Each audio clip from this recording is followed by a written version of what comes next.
Hola chicos, soy la señora Fer de Biblioteca. ¿Se acuerdan que la semana pasada vimos el cuento La gran fábrica de las palabras de Agnès de Lestrade?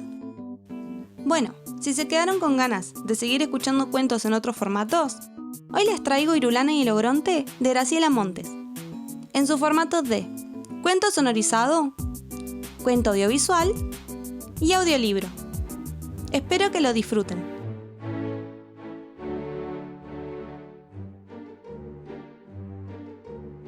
Viso que este es un cuento de miedo. Trata de un pueblo, de un ogronte y de una nena. El ogronte no tenía nombre, pero la nena sí. Algunos la llamaban Irenita y yo la llamo a mi modo, Irulana. Conviene empezar por el ogronte, porque es lo más grande, lo más peludo y lo más peligroso de esta historia. No todos los pueblos tenían un ogronte, pero algunos tienen, y este tenía. Cuando se terminaba la tarde y el sol se ponía rojo, porque en los cuentos también se ponen rojos los soles, la cabeza peluda del ogronte brillaba como la melena de un león inmenso, y la gente del pueblo sentía mucho miedo. La gente, en cuanto se despertaba en la mañana, pensaba: ¿cómo habrá amanecido el ogronte hoy? Era importante saber cómo había amanecido el ogronte. Por ejemplo, si el ogronte estaba resfriado, había que reforzar las puertas y las ventanas para que no se abrieran de golpe con los estornudos. Y no se podía sacar a pasear a los perros demasiado chiquitos porque podían rodar calle abajo y volarse hasta la orilla del río.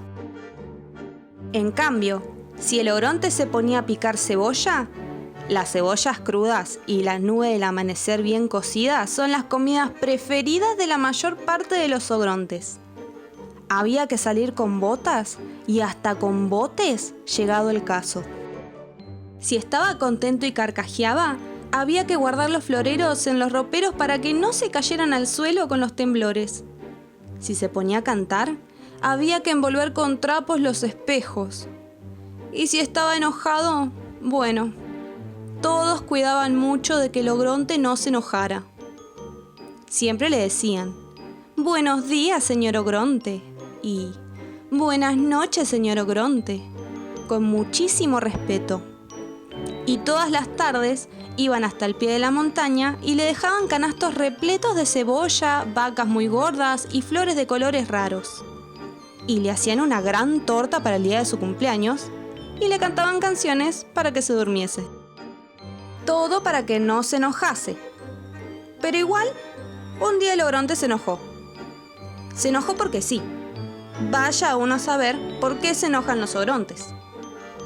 Se notó que se había enojado porque empezó a gritar y a rugir y a mover los brazos en el aire como un molino. Y porque sus dientes enormes, no se imaginan ustedes lo enormes y filosos que son los dientes de los ogrontes enojados. Brillaban más que su melena del atardecer. El pueblo entero se arrugó de miedo a que lo comieran, porque ya se sabe que los ogrontes cuando se enojan se comen pueblos enteros, con sus casas, sus personas, sus calles y sus kioscos, y sus perros, y las petunias de sus jardines, y sus tarros de galletitas, y sus boletos capicúa, y sus estaciones con trenes y todo. La gente salió corriendo. Algunos iban con las orejas tapadas. Taparse las orejas no protegía del enojo del ogronte, pero al menos ayudaba a que sus rugidos molestasen menos. Pero yo dije al principio que este era el cuento de un pueblo, de un ogronte y de una nena. Ahí está la nena, ¿la ven? Es esa de rulitos en la cabeza. Irulana. Es la única que no corre. A mí no me pregunten por qué no corrió Irulana. Vaya uno a saber por qué no salen corriendo las irulanas cuando vienen los ogrontes. Los que contamos los cuentos no tenemos por qué saberlo todo. Yo lo único que sé es que Irulana no corrió, sino que se sentó a esperar en un banquito. Tal vez era muy valiente, tal vez era un poco chiquita, tal vez estaba demasiado cansada. se sentó en un banquito verde en una calle vacía. Todas las calles estaban vacías en ese pueblo. Cuando se terminó la tarde y el sol se puso rojo, la cabeza peluda del ogronte brilló más que nunca. Los dientes brillaron más todavía, y rugidos enormes sacudieron el suelo. Irulana tuvo miedo, y más miedo tuvo cuando vio que el ogronte se empezaba a mover. «Ahora viene y se come al pueblo», pensó Irulana. Y, efectivamente, no se olviden que yo avisé que este era un cuento de miedo. En cuanto llegó la tarde, el ogronte empezó a comerse al pueblo. Ya sé que esto es terrible, pero ¿qué se le va a hacer? Así son los ogrontes. Empezó por el ferrocarril. Enroscaba las vías con un dedo y después las sorbía como si fueran tallarines. Masticaba las casas como si fueran turrón. Y de tanto en tanto les daba un mordisquito a 2 o 3 árboles que había arrancado de raíz y que llevaba como un manojo de apio en la mano. Miren, acá la dibujante se asustó tanto que dejó el dibujo sin terminar y salió corriendo. Fue haciendo arrolladitos con las calles y se las masticó despacio. La plaza la dobló en 4 como un panqueque y se la comió con gusto. Seguramente era dulce. Si alguna petunia se le escapaba de la boca, la empujaba con el dedo hacia adentro. Y comió, se lo comió todo. Tengan en cuenta que los ogrontes son muy grandes y este era un pueblo chico. Bueno, ahora el que se achicó es el cuento, porque empezó con un pueblo, una nena y un ogronte. Y ahora ya no hay más pueblo. No hay nada más que una nena y un ogronte. Y nada, pero nada más. Nada de nada.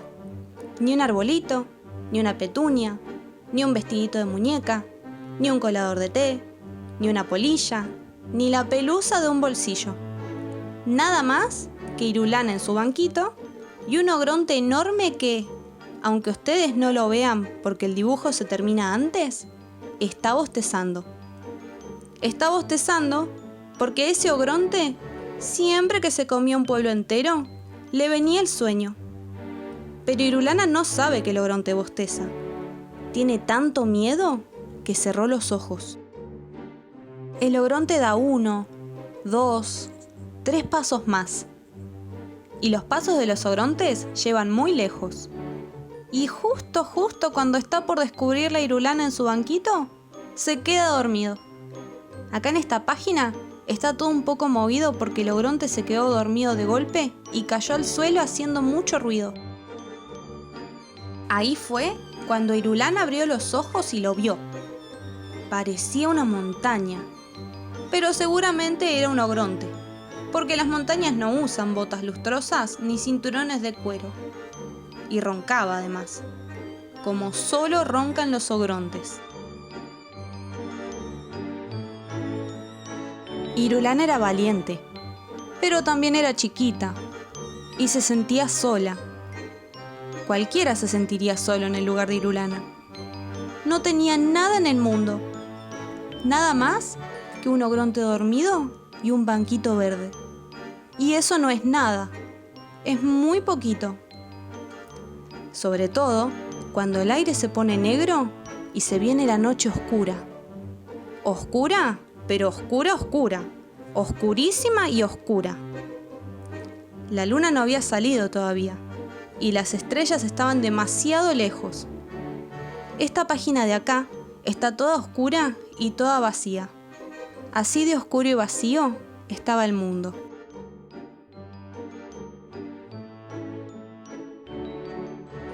Entonces Irulana se puso de pie en su banquito, que, como estaba tan negro todo, ni siquiera era un banquito verde, y gritó bien pero bien fuerte, lo más fuerte que pudo gritar: ¡Irulana!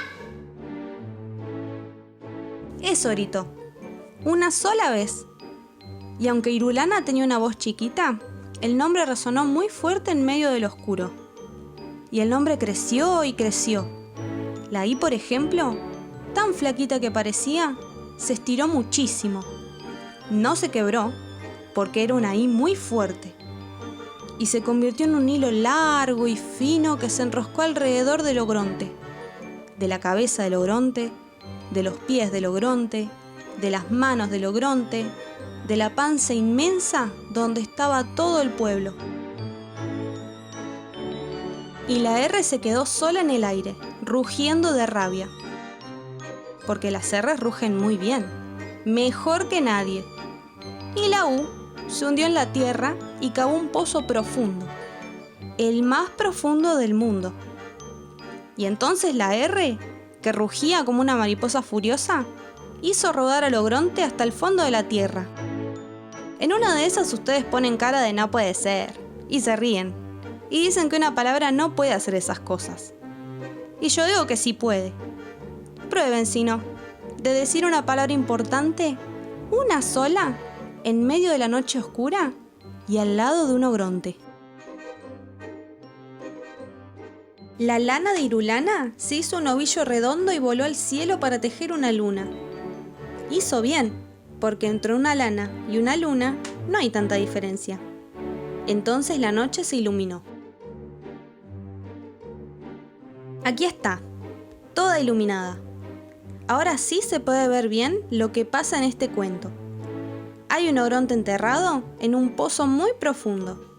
Tan profundo que casi ni se ve que lo ataron como un matambre. Y hay una nena chiquita que mira la luna llena desde arriba de un banquito. Parece que no hubiera nada más. Pero si miran bien, allá lejos, en el fondo de la hoja, hay un montón de gente que vuelve. Si acercan la oreja al papel, tal vez oigan la música. Traen guitarras, violines y panderetas. Vienen a fundar un pueblo. Y este cuento se termina más o menos como empieza. Había una vez un pueblo y una nena. Ogronte, en cambio, no había. Algunos pueblos tienen ogronte, pero este no tenía. Es un cuento un poco igual y un poco diferente. Eso sí, seguro que no es de miedo.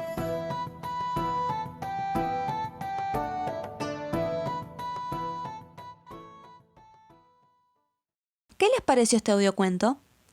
¿Cómo se imaginan ustedes a los personajes y a las letras del nombre de Irulana? ¿Se animan a dibujarlas? Espero todos sus dibujos en mi mail que les dejo acá y en la descripción. Nos vemos la semana que viene.